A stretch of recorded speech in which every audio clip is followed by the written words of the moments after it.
Hashivenu Hashem Eilecho v'noshuva Kadesh, Kadesh Yomeinu Kadesh Yomeinu Kegedem. Bonjour à tous, bonjour à toutes. Merci d'être fidèles au rendez-vous de Chadesh Yameinu sur la chaîne YouTube d'Adat Shalom. Et on reçoit aujourd'hui, Rivon Krigier et moi, un spécialiste en littérature comparée, auteur notamment d'un essai sur les judaïsmes apocryphes intitulé « De Shylock à Sinoc ». Bonjour Philippe Zar. Bonjour.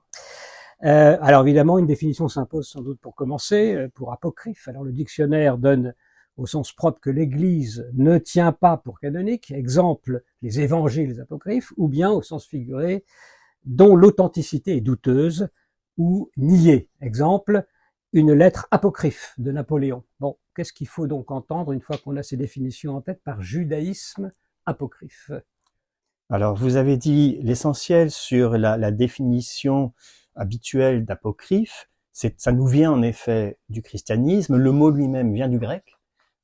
Et originellement d'ailleurs, il n'avait pas une signification particulièrement théologique, il signifiait tenu secret. Et par extension, il a désigné les livres, les écrits non reconnus canoniquement ou dont l'authenticité était douteuse. Et par une extension supplémentaire, je me suis permis de retrouver de réutiliser ce mot pour essayer d'embrasser une réalité que je ne trouvais pas d'autres mots pour embrasser, et qui était cette manière de réinventer des judaïsmes, de créer des judaïsmes imaginaires. Et je voulais un mot qui puisse recouvrir aussi bien la réinvention juive du judaïsme, dans les expériences du maranisme dont on reparlera, que les réinventions chrétiennes, au sens large de ce mot, du judaïsme. Et c'est par exemple, une partie de mon travail va consister à étudier la représentation des juifs et du judaïsme dans quelques œuvres cardinales de la littérature mondiale. Et donc, ces judaïsmes imaginaires, ces judaïsmes fictifs, réinventés, je les ai nommés apocryphes. C'est un mot d'ailleurs qu'on utilise parfois dans certaines des œuvres que j'ai étudiées. Alors, quand même, maintenant, ça c'est judaïsme apocryphe, un juif apocryphe, par exemple. Donnez-moi un exemple de juif apocryphe. Alors, par exemple, dans la littérature, je ne sais pas. Oui, je ne parlerai pas de juif apocryphe, parce que apocryphe, ça se dira plutôt d'une pensée, d'un écrit, etc. En revanche, ce que là où je crois on peut retrouver cette interrogation, c'est dans toutes ces figures juives qui, à un titre ou à un autre, réinventent leur judéité sur des bases à moitié sérieuses, à moitié imaginaires, et notamment les juifs maranes, ce que j'ai appelé le maranisme, ou bien les variantes du maranisme à l'époque moderne. Eh bien, ce sont des juifs qui ne se rapportent que partiellement, de manière un peu bancale, boiteuse. Alors, on va donner des exemples, parce que votre livre, évidemment, parle de très nombreux auteurs. Si vous en aviez un ou deux à citer comme exemple pour que nos auditeurs comprennent bien de quoi vous parlez. Alors, parmi ces figures du judaïsme marane ou imaginaire, j'ai porté une attention particulière à quelques figures d'écrivains modernes, en particulier Patrick Modiano, Georges Perec, Franz Kafka. J'ai également consacré une assez longue étude, non pas un écrivain Maran, mais un personnage de Maran qui est le héros, le protagoniste d'Ulysse de Joyce, qui est pour moi sans doute le personnage Maran le plus spectaculaire, le plus marquant hein, de la littérature mondiale au XXe siècle. Alors pourquoi est-ce que je parle ici de maranisme? Alors je vais distinguer très rapidement. Lorsqu'il s'agit du personnage de Léopold Bloom, c'est un personnage qui est demi-juif, fils de converti, 3 fois baptisé au demeurant, qui construit tout au long du roman des bribes, des parcelles de judéité qu'il retrouve dans ses vieux tiroirs ou dans ses expériences, ses rencontres, les rencontres qu'il fait dans la journée, qui viennent lui rejeter, lui renvoyer à la figure des origines que pourtant lui, juif catholique irlandais, croyait avoir depuis longtemps relégué au fin fond de sa mémoire familiale. Et tout à coup, ça revient. Je reprends une phrase pour la déformer de Lacan. Vous savez, Lacan qui disait le réel, c'est quand on se cogne. Eh bien, la judéité, c'est aussi hein, quand ça revient. Et cette judéité marane, ce personnage qui est un personnage hybride de Léopold Bloom en est un exemplaire particulier. Je donne la parole à Rivon, mais sur Joyce lui-même, finalement, ça représente quoi pour lui? Alors, parce que ça, c'est son personnage. Alors ça, c'est extraordinaire. C'est là qu'on voit quand même ce que c'est que le vrai génie en littérature. C'est cette capacité extraordinaire d'un écrivain de s'identifier à ce qui n'est pas lui. Hein, une vraie capacité d'altération, c'est-à-dire d'identification à l'altérité. Joyce, catholique irlandais, hein, s'il en est, c'était très curieux qu'il soit arrivé. Fait montre d'une sympathie, d'une capacité de sentir ce que peut sentir un juif déraciné dans son Irlande natale, qui est extraordinaire. Et pour répondre à la question, pourquoi Joyce choisit-il un demi-juif pour en faire son héros? Je dirais que pour lui, la réflexion politique et philosophique qu'il mène sur l'identité irlandaise et sur la nation irlandaise passe par l'épreuve de l'accueil hein, du judaïsme et du personnage juif. L'Irlande à laquelle il aspire et l'Irlande qui fera sa place au Léopold Bloom. Révon Crégier. Oui, je pense notamment à la réflexion sur le déracinement et l'enracinement, la question européenne qui se pose à l'Irlande et la figure du juif, peut-être parce qu'il est à la fois présent et un acteur toujours en ballottage, si j'ose dire, pose très bien les termes de la problématique. En vous écoutant, je ne peux pas m'empêcher de penser à un personnage apocryphe, je mets des guillemets, mais Maran ou pseudo-Maran, qui lui aussi est dans cette situation où la réalité le cogne, ou la cogne, puisqu'il s'agit de la reine Esther. Finalement, on a ce type de figure. D'ailleurs, Moïse l'est en quelque façon, Joseph l'est en quelque façon, Daniel l'est en d'autres. Cette figure de la personne qui est présente dans une civilisation et recouvre en réalité l'identité juive, c'est quelque chose qui nous est familier. Mais avec Esther, c'est très frappant que elle a son identité cachée et elle va être cognée par la réalité au moment des décrets, et c'est à la faveur, ou plutôt en raison du drame, qu'elle est finalement amenée à révéler son identité. On est dans cette situation d'à la fois de vouloir s'intégrer et puis d'être réveillé brutalement par les événements. Absolument, c'est un scénario identitaire qui est présent à travers ces deux figures de Joseph et d'Esther, avec des modalités un peu différentes, mais dans les deux cas, il s'agit bien, alors non pas de juifs clandestins pour Joseph, d'ailleurs tu l'as bien dit dans un entretien que nous avons fait ensemble, mais malgré tout, c'est le seul juif de sa société, et il voit revenir quoi? Sa famille, sa tribu, un peu comme Solal dans les romans d'Albert Cohen, hein, qui voit surgir sa tribu, et Esther, elle voit ressurgir non pas tant sa tribu que la question la question juive qui lui saute à la figure. Alors, pour revenir à cette notion d'apocryphe, il semble que ce soit dans la civilisation chrétienne que cette notion prend son sens, surtout selon ce que dans les études que vous faites en tout cas. Vous dites les Juifs sont la pierre angulaire de l'Europe chrétienne. Quel est le rapport entre cette toile de fond du christianisme et les Juifs apocryphes? Est-ce que c'est dans ce cadre-là que naît précisément le Juif apocryphe, qu'il est possible, on va dire?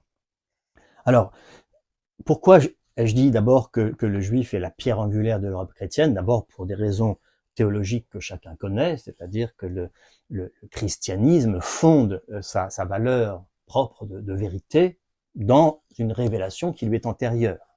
C'est ce que Rémi Brague, dans un livre qui s'appelle Europe, la voie romaine, avait décrit comme la secondarité de l'Europe, de l'identité européenne, qui emprunte les fondements structurants de sa culture à deux civilisations qui ne sont pas au sens propre européen, c'est-à-dire à Athènes et à Jérusalem. Et donc cette part d'altérité que revendique le christianisme, à moins de virer au marcionisme, c'est-à-dire à moins de virer à la négation de l'héritage, cette altérité est une altérité malgré tout gênante, au sens où c'est un problème théologique que chacun connaît, la question de la persistance juive reste un mystère pour la théologie chrétienne qu'elle a cherché à résoudre par différentes constructions théologiques, notamment l'idée du peuple témoin, etc. Mais le fait est que le juif dans l'Europe chrétienne bénéficie d'un statut très particulier qui est à la fois celui du fondement et du passager clandestin. Et il y a eu des expériences historiques que chacun connaît, et en particulier l'expérience de l'Espagne et des conversions forcées, et donc aussi du maranisme, qui ont littéralement fait de centaines de milliers de juifs des passagers clandestins ou des resquilleurs de l'Europe.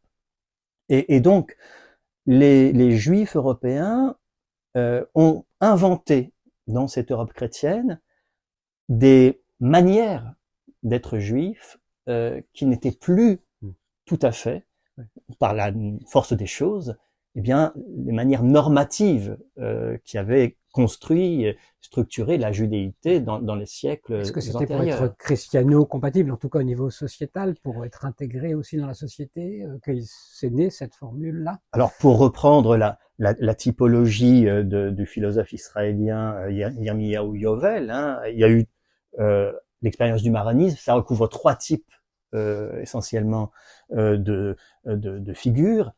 Premièrement, les judaïsants, c'est-à-dire des juifs convertis, mais qui continuent à pratiquer en secret leur religion personnelle, donc des crypto-juifs. Il y a les convertis sincères qui sont assimilés et qui vont parfois devenir des catholiques fervents. Et il y a aussi ceux qui ne seront plus ni tout à fait dans le judaïsme, ni du tout dans le christianisme, et qui vont devenir les sceptiques, ceux qui vont n'appartenir à rien en quelque sorte. Et d'une certaine manière, on peut dire que ce module-là, des formes d'appartenance ou d'affiliation au judaïsme qui vont être extrêmement variables. Vous savez, on définit généralement la judéité de façon normative par le peuple, la loi et la terre, une sorte de triade. On sait que tout juif combine à des degrés différents ces trois paramètres de son identité. On a affaire parfois, avec les expériences du maranisme, à des juifs qui n'ont plus presque aucune attache à aucun de ces paramètres, mais qui néanmoins continuent à vivre des choses qui leur rappellent ces appartenances. Un peu, vous savez, comme on parle des membres fantômes, dont on est amputé, mais dont on continue à sentir la douleur, eh bien, il y a des identités fantômes. Et ça peut durer longtemps. Et ça peut durer des siècles. Ça peut se transmettre. Et ça a duré. siècles, puisqu'on sait qu'il y a eu des crypto-juifs en Espagne et au Portugal, hein, encore à la fin du XXe siècle. Alors bien sûr, ce judaïsme-là, et ça c'est intéressant aussi, n'était pas le judaïsme des origines, c'était un judaïsme transformé, un judaïsme altéré. Oui, alors, à ce propos, il y a des individus à l'identité fantôme, et il y a des rites fantômes, parce que au Portugal, on voit des familles, par exemple, ou des femmes, continuer à allumer le vendredi soir des bougies, sans que ils ne sachent absolument pas la signification que cela revêt, mais c'est une sorte de transmission familiale, le rite qui, de manière têtue, passe à travers les siècles et porte le signe de quelque chose dont on n'a plus la signification, mais qui reste là pour témoigner et dit quelque chose. C'est un arrimage. Et moi, mon idée aussi, parce que en réalité, il y a deux manières souvent d'envisager les choses. Parfois, on les envisage que du côté, par exemple, de l'oppression antisémite, etc.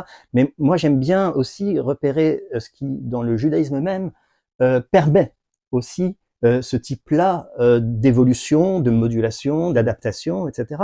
Et j'aurais tendance à dire qu'il y a dans l'identité juive, un élément de rigidité et un élément de plasticité. Selon les époques, selon les contextes, selon les individus, ça va aller plutôt d'un côté ou de l'autre. Mais ce que signifie Riven ici, avec cette histoire de la bougie, hein, qu'on continue à allumer même quand on en a perdu la signification, eh bien, ça fait partie de cet élément de rigidité qu'on appelle le rituel, qui est comme un peu la colonne vertébrale. Hein, et il y a encore quelque chose qui tient, alors même que tout le reste semble s'être complètement évanoui. Et qui, encore une fois, peut se transmettre assez longtemps, on va dire, et ne pas disparaître au bout d'un moment. Absolument. Ce qui ne serait sans doute pas le cas de quelque chose qui serait simplement une sorte de vague sentiment intérieur diffus, hein, de son. Il faut qu'il reste un acte, justement, comme Riven parlait du rituel. On a dit que cette manière d'être apocryphe, juif apocryphe, ou le judaïsme apocryphe, ça s'inscrivait dans la civilisation chrétienne. Et dans votre livre, il y a un séquençage en 3 grandes parties qui correspondent à des périodes historiques, finalement, qui correspondent à, d'abord, ce que vous appelez l'avatar de l'Israël charnel dans une Europe chrétienne, puis l'invention du judéo-christianisme, et enfin les métamorphoses néo-maranes, selon les titres que vous avez choisis. Est-ce que vous pouvez nous donner rapidement, comme ça, une petite idée de cette évolution de l'apocryphe, de juif apocryphe dans la toile de fond chrétienne? Oui, alors, les avatars du juif charnel, je mobilise par là une catégorie théologique, hein, qui est celle du juif charnel, du juif selon la chair, qui a été utilisée par saint Paul, et qui est globalement, hein, la vision que pouvait avoir l'Église pendant très longtemps, des juifs qui sont en quelque sorte infidèles à l'esprit de leur révélation, de leur foi, hein, par opposition à ce que le christianisme appellera, hein, le Vérous Israël, qui sont ceux qui se réclament plutôt, hein, du Christ, de la nouvelle alliance. Alors ce juif charnel, j'en examine 3 avatars. Le premier est très connu, c'est celui de Shylock, hein, que j'ai traité abondamment. Je rappelle simplement que la figure du judaïsme dans Le Marchand de Venise est comme une sorte de miroir déformant et cauchemardesque du judaïsme réel, un judaïsme qui serait un judaïsme de vengeance, un judaïsme qui serait du côté du Dieu, d'un Dieu cruel, hein, d'un Dieu de haine, et donc j'analyse la pièce de Shakespeare tout en montrant ses ambiguïtés, parce que je ne le réduis évidemment pas à une pièce antisémite. Il n'empêche que c'est bien ce juif haineux qui, pendant des siècles, sous différentes reprises, a pu représenter la caricature un peu diabolique, un peu démoniaque du juif. Et j'oppose à ce Marchand de Venise une œuvre un peu moins connue en France, même si elle l'est beaucoup plus en Allemagne, qui est Nathan le Sage, qui est un vrai et remarquable tournant philosémite, opéré par Théodore, par Théodore, pardon, Gotthold Ephraim Lessing, dramaturge de la fin du XVIIIe siècle, et Nathan le Sage est une figure qui est littéralement l'anti-Shylock. Non seulement il représente une image noble du judaïsme, mais il tend, au-delà du judaïsme, à représenter quasiment un idéal humain, un horizon humain, un horizon éthique proposé à tous les autres hommes. Et donc j'ai terminé ce Juif charnel par cette figure très attachante sur laquelle je ne reviens pas de Léopold Bloom. La deuxième étape. Oui, alors justement, parce que je voudrais préciser que vous dites que le judéo-christianisme, c'est quelque chose, c'est un concept qui est né, dites-vous, à la naissance, qui n'est pas né à la naissance du christianisme, mais qui est né en miroir inversé de la vision du monde national-socialiste. Ça, c'est quand même quelque chose qu'on n'a pas en général à l'esprit. Oui. C'est que ce concept-là, bien qu'il ait été évidemment à l'origine présent dans le judéo-christianisme antique, mais ensuite au niveau moderne, c'est à cette époque-là que se forme véritablement ce concept au sens où nous l'entendons aujourd'hui. Oui, le judéo-christianisme, alors, a représenté certes, dans un premier temps, les groupes judéo-chrétiens des premiers siècles du christianisme, mais ce n'est pas de ce sens-là qu'il est question. Le judéo-christianisme, le mot judéo-chrétien, à ma connaissance, apparaît d'abord dans un fragment de Nietzsche pour désigner donc un certain type de civilisation chrétienne héritée du judaïsme et dont il cherche à se démarquer, on le sait, en promouvant la morale de la volonté de puissance, enfin, quelque chose qui est tout à fait à l'inverse de ce poison qu'aurait répandu le christianisme en Europe selon Nietzsche. Mais le mot va acquérir beaucoup plus tardivement une acception beaucoup plus favorable, fraternelle. Alors, le mot lui-même est employé encore très rarement dans l'entre-deux-guerres, mais l'idée, par contre, apparaît. L'idée apparaît que les Juifs et les chrétiens, et au-delà des Juifs et des chrétiens, l'Europe humaniste, ont en commun un héritage dont le patrimoine et la survie sont mis en danger par quelque chose qu'on considère comme un néopaganisme et qui est le nazisme ou le fascisme qui sévit dans ces années-là. Et ça m'a donné l'occasion de découvrir un texte vraiment étonnant qui n'est plus édité malheureusement en France, qu'on peut juste trouver sous la forme de livres d'occasion, qui est né d'un projet d'un Américain d'origine judéo-autrichienne, Armin Robinson, qui, en pleine Deuxième Guerre mondiale, a lu les œuvres d'un certain Hermann Röchling, dont on a un peu oublié l'existence aujourd'hui, mais qui a joué un rôle dans ces années-là. Hermann Röchling est un ancien hitlérien, un ancien compagnon d'Adolf Hitler, qui s'est rendu compte de la malfaisance du personnage et qui a commencé à témoigner de conversations qu'il aurait eues avec le Führer. Et pour mettre en garde l'Europe contre le projet destructeur non seulement au sens militaire, mais au sens philosophique et métaphysique du nazisme. Et dans ces témoignages, Hermann Röchling laisse entendre que Hitler veut abattre l'Europe chrétienne, qui est l'enfant du poison répandu par les Juifs dans la spiritualité et la morale. Et donc Armin Robinson veut faire une œuvre de contre-propagande et donc il mobilise 10 écrivains européens et américains pour contrarier, pour combattre le projet hitlérien. Et sur quoi s'appuie-t-il?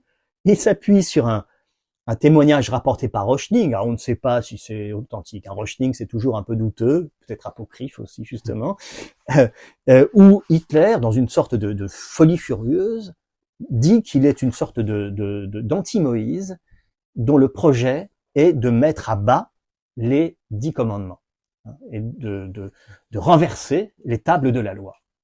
Et alors Armin Robinson a cette idée assez folle et géniale en même temps de demander à chacun des 10 écrivains d'illustrer en quoi le nazisme combat chacun des articles du Décalogue. Chacun ayant sa parole. Ayant sa parole. Alors, il mobilise des gens comme Jules Romain, Thomas Mann, André Mauroy, etc. Enfin, vraiment des gens qu'on n'attendait pas sur ce terrain-là. Et chacun y va de sa nouvelle de guerre pour illustrer la guerre d'Adolf Hitler contre le code moral, contre les 10 commandements. Alors c'est ça le judéo-christianisme. Et le judéo-christianisme, c'est exactement ça, c'est-à-dire c'est cette idée que on est solidaire par rapport à une menace plus grande. Par-delà les polémiques, les controverses théologiques entre juifs et chrétiens, il y a un socle commun de morale hérité de Moïse et du judaïsme, et que c'est ce socle commun qui appartient aussi à toute la tradition humaniste qu'il s'agit de défendre. C'est vraiment un geste relativement nouveau. Et ça, c'est effectivement quelque chose qu'on connaît mal, en fait, qu'on n'a souvent pas révélé. Oui, et relativement imaginaire, parce que le décalogue nouveau qui est défendu ne ressemble pas tout à fait au décalogue biblique, parce que le décalogue biblique est dans le contexte biblique, et que si on le prenait comme tel, aucun moderne ne pourrait y adhérer, parce que à la clé, il y a des punitions capitales, etc. Mais c'est très intéressant justement de la transfiguration, et peut-être même de la mise de côté apocryphe des sources anciennes pour refondre quelque chose de neuf qui soit le fondement de la civilisation en continuité et en héritage biblique, mais pour asseoir quelque chose de neuf. Et en opposition avec cette anti-civilisation que représente le nazisme. Donc c'est aussi une réélaboration identitaire. Oui, c'est un peu une forme de pour employer un mot bien connu dans le judaïsme, de chidouche, de renouvellement profane. Je prends juste un exemple très rapide. Comment dire, par exemple, que Hitler combat l'obligation du Shabbat? C'est quand même pas la priorité qu'on imagine au nazisme. Eh bien, il y a une nouvelle dans ce recueil où on redéfinit complètement ce que c'est que le Shabbat pour pouvoir dire que Hitler s'attaque, par exemple, à tout ce qui peut être sacré dans la mémoire, la vie, la conscience humaine. Et donc, il y a bien des contorsions pour moderniser, réactualiser, parce que parfois, alors il y a des moments où ça marche très bien, parce que tu n'assassineras point, c'est facile. On a la partie facile pour montrer que le nazisme a justement été totalement à rebours de ce commandement. Mais quand il s'agit du Shabbat, quand il s'agit de l'adultère, etc., aller construire quelque chose. Et ben, on est tout à fait frappé de voir l'inventivité des écrivains pour se mettre au service de cette thèse, de cet argument.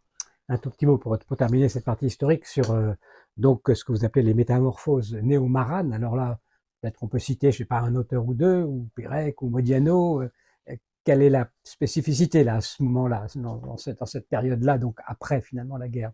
Alors, j'ai appelé néo-maranisme cette reconfiguration forcée la plupart du temps que des juifs orphelins du judaïsme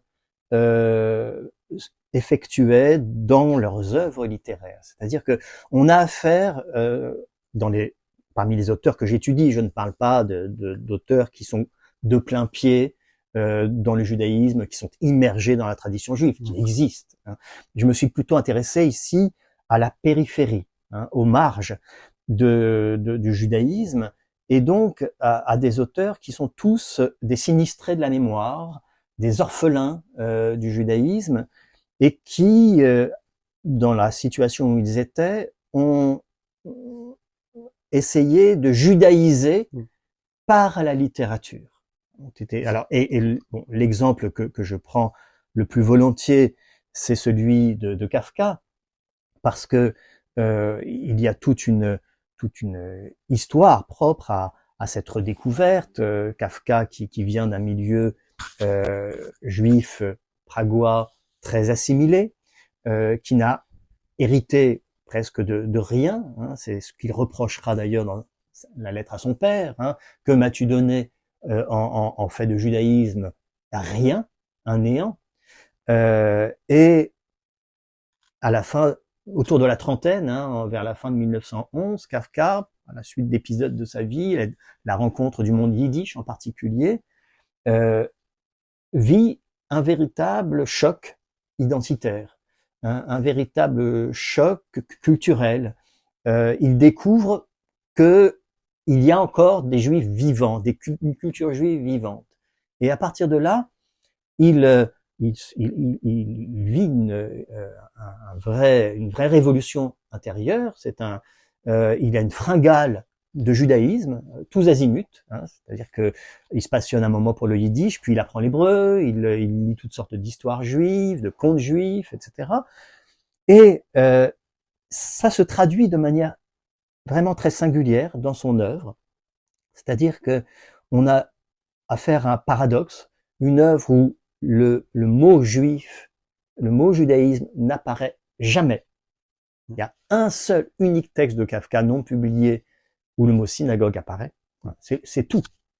Donc le mot juif est totalement invisible dans l'œuvre de Kafka, et pourtant, pour qui sait lire, et bien le souci juif, pour aller à un concept très général, le souci juif de Kafka est absolument flagrant. Ouais. Il se lit entre les lignes. Notamment, par exemple. Alors, par exemple, je prends souvent cet exemple du procès, donc ce roman inachevé de Kafka, très célèbre.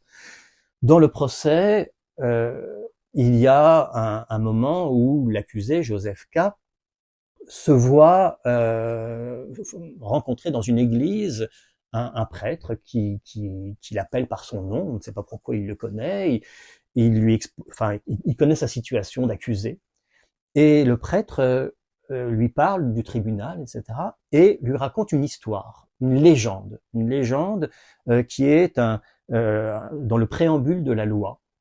Cette légende a la forme, littéralement, d'un conte racidique. On connaît même qui se sont laissés prendre et qui ont cru que la légende du gardien de la loi était un vrai conte juif. Il suffisait de ne pas dire que ça venait de Kafka, et on pouvait prendre ça pour un conte racidique. Ce conte-là ne comporte pas le mot juif, mais il est question d'un homme de la campagne qui veut découvrir la loi, et l'homme de la campagne, une oreille avertie, sait que c'est Amaharetz, l'amoretz du yiddish, c'est-à-dire l'ignorant de la loi. Et donc tout est instruit par ce scénario hérité à plusieurs égards de scénarios judaïques.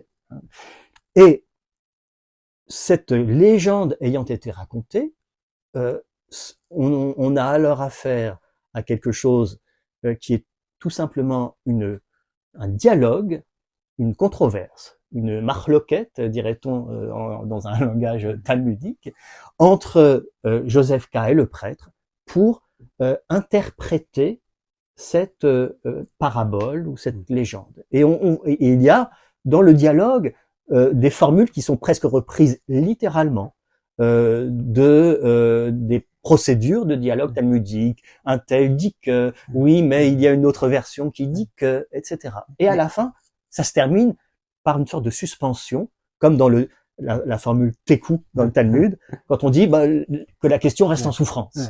Mais il en a conscience de ça quel est le degré de conscience de Kafka? Dans le cas ou est-ce que c'est par osmose dans le cas de cette parabole et de cette discussion, il est impensable qu'il n'en ait pas eu conscience. À plusieurs reprises, il y a dans un autre texte de Kafka, Les Recherches d'un chien, une discussion d'une page sur la signification ou la permission du jeûne, qui est une parodie ou un pastiche explicite d'une discussion talmudique pour savoir si le jeûne est autorisé, dans quelles conditions, etc. Donc Kafka... Donc il avait accès au Talmud aussi, vous pensez? Alors, Kafka avait accès au Talmud, c'est beaucoup dire. Il avait acquis une connaissance et de la Bible et de discussions talmudiques, mais il n'était pas quelqu'un qui étudiait le Talmud. Ça vous fait dire le kafkaïsme est un talmudisme. Vous allez jusque-là quand même.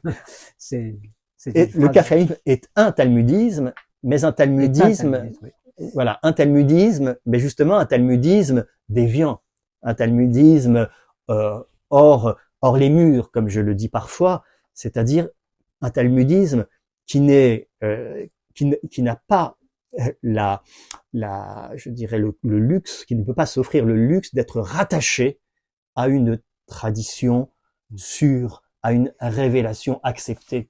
Et le père ne lui a pas transmis non plus, ça, forcément. Donc c'est quelque chose qui est un peu réinventé.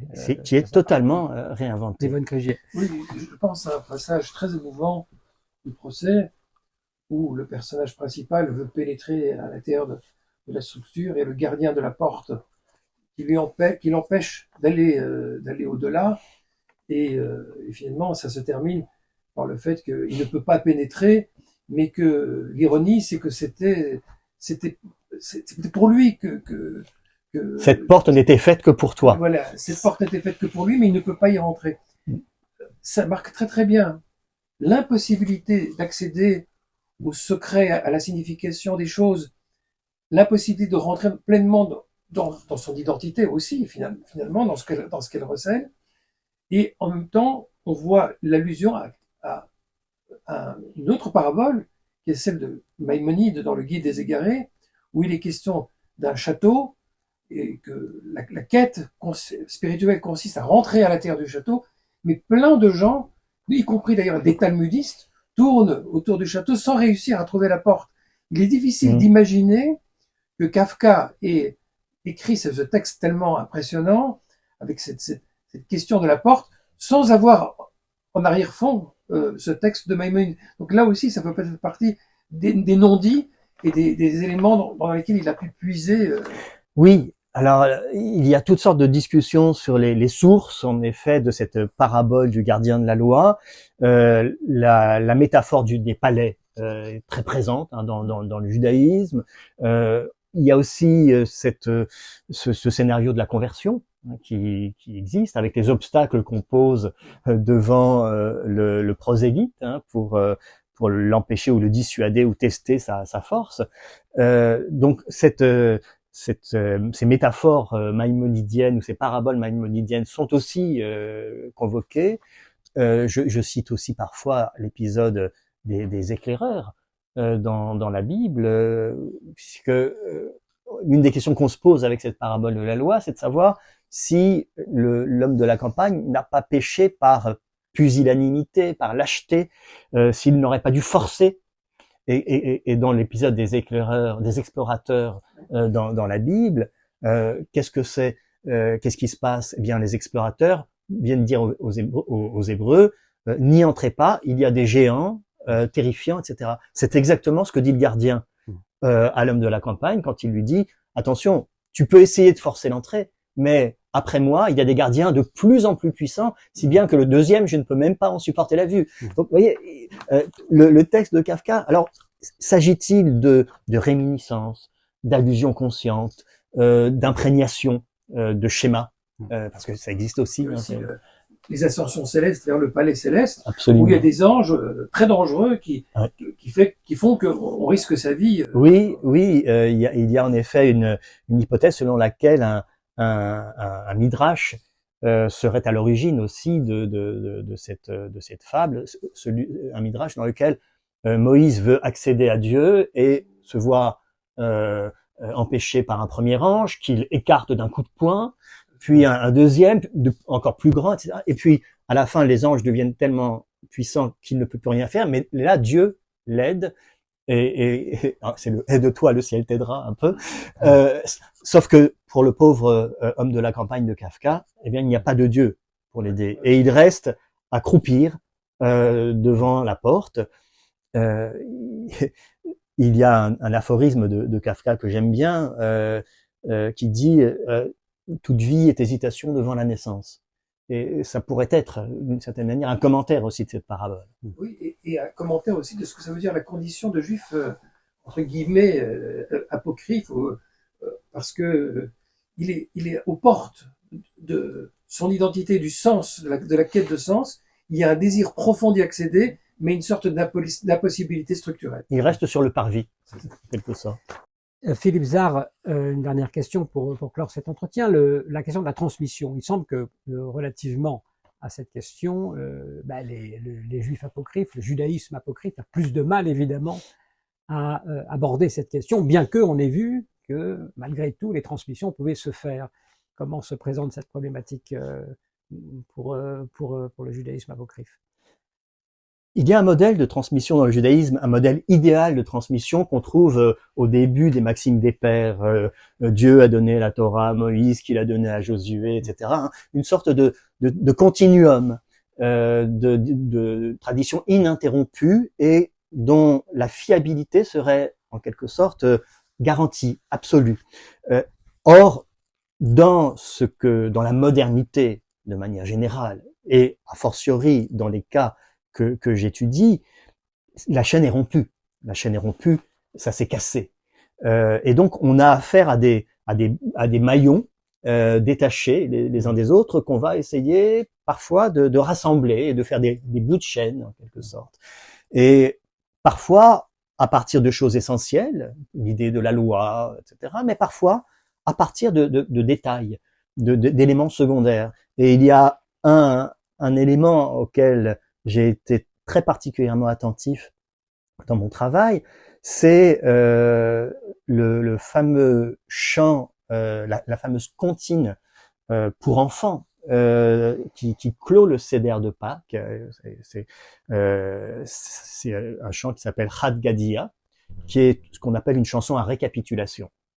Il y est question d'un enfant à qui son père a acheté pour 2 sous un chevreau ou un agneau selon les traductions, et cet enfant n'a pas su protéger son agneau ou son chevreau, il s'est fait manger par un chat, et puis ainsi de suite, une chaîne de destruction jusqu'à ce que tout à la fin l'Éternel revienne et restaure le monde et la chaîne.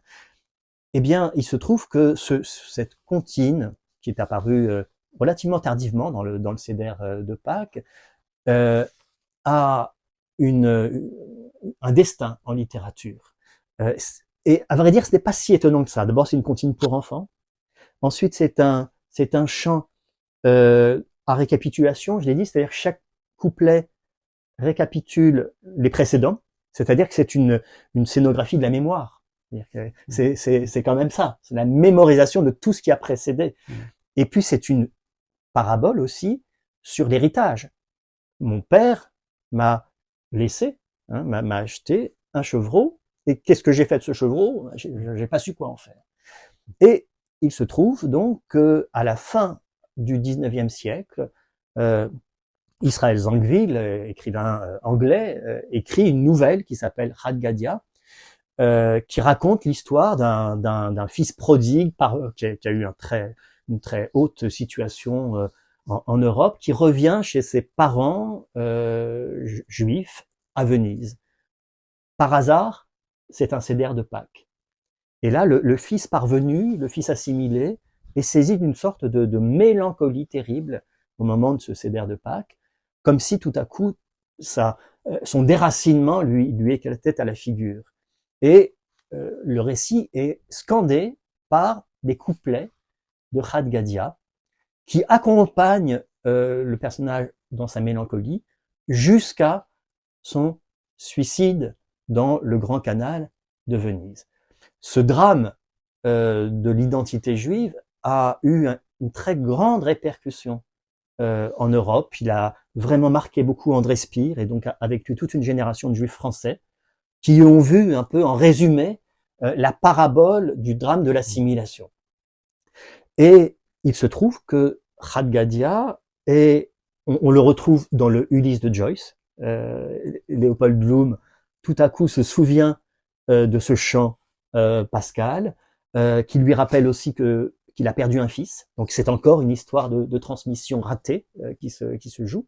Et parmi les textes les plus stupéfiants de Kafka, il y a un texte qui s'appelle Un croisement, où l'on voit un personnage qui se trouve fort embarrassé parce qu'il est détenteur, il possède un animal bizarre, un animal hybride, qui est moitié chat et moitié agneau. Or, ce chat-agneau, l'agneau et le chat, ce sont les deux premiers personnages de Chad Gadya. Et ensuite, on se rend compte, quand on lit, mais je vous assure, c'est passé inaperçu pendant des décennies. Quand on lit le texte, on s'aperçoit que Kafka a réécrit complètement un Chad Gadya à sa manière, en dissimulant sa réécriture. Et on retrouve le chien de Chad Gadya, on retrouve le boucher de Chad Gadya, on retrouve le père. Et alors là, c'est très intéressant parce que si on compare très vite Zangwill et Kafka, qu'est-ce qu'on voit?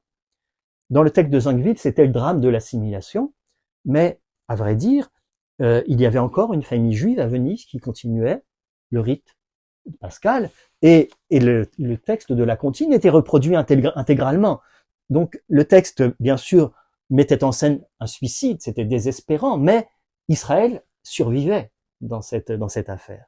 Dans le texte de Kafka, on voit un personnage qui dit, globalement, je ne sais pas quoi faire de cet animal que mon père m'a laissé.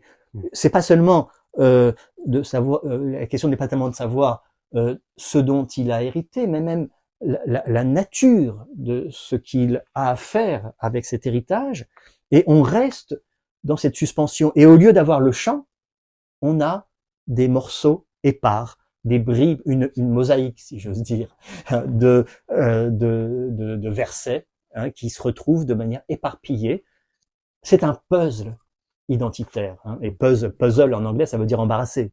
On est devant un embarras identitaire. Et simplement, les derniers mots du texte consistent à dire, bon, bien sûr, cet animal qui est mal dans sa peau, qui n'a pas d'identité stable, etc., qui est seul de son espèce, c'est aussi un autoportrait de Kafka, cet animal, sans doute que le couteau du boucher, comme dans Chad Gadya, pourrait soulager ses souffrances, mais je ne peux pas me le permettre parce que c'est tout de même un don, un héritage de mon père.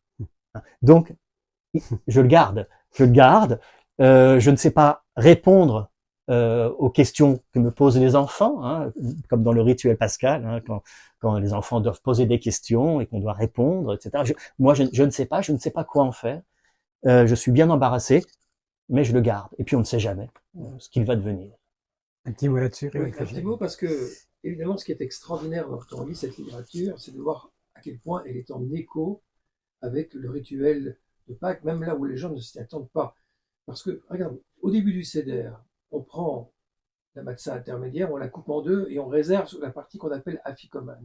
Cette partie qu'on réserve aujourd'hui, c'est un morceau de matzah, mais elle représente l'agneau pascal.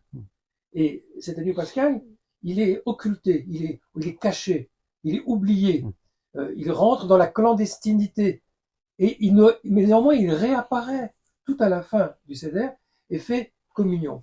Quand on regarde l'histoire de la comptine de Chad Gadya, ça commence par un drame absolu, le pauvre agneau, qui est la figure de l'innocence périe, et puis c'est une suite de crimes et de désastres, et ça finit même par le triomphe, ou ça finit presque par le triomphe de l'ange de la mort, j'ai envie de dire du suicide dans le canal, sauf que finalement, il y a quand même une fin heureuse dans tout ça, le Saint béni soit-il, qui remet de l'ordre tout à la fin et qui est finalement le seul espoir auquel on se rattache.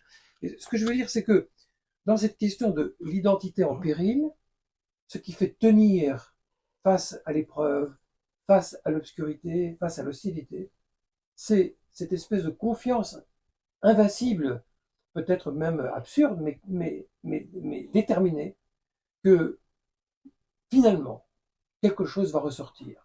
Finalement, quelque chose va émerger. Nous avons un couloir de mort à traverser, nous avons des inconnus à traverser, mais il y a une issue possible.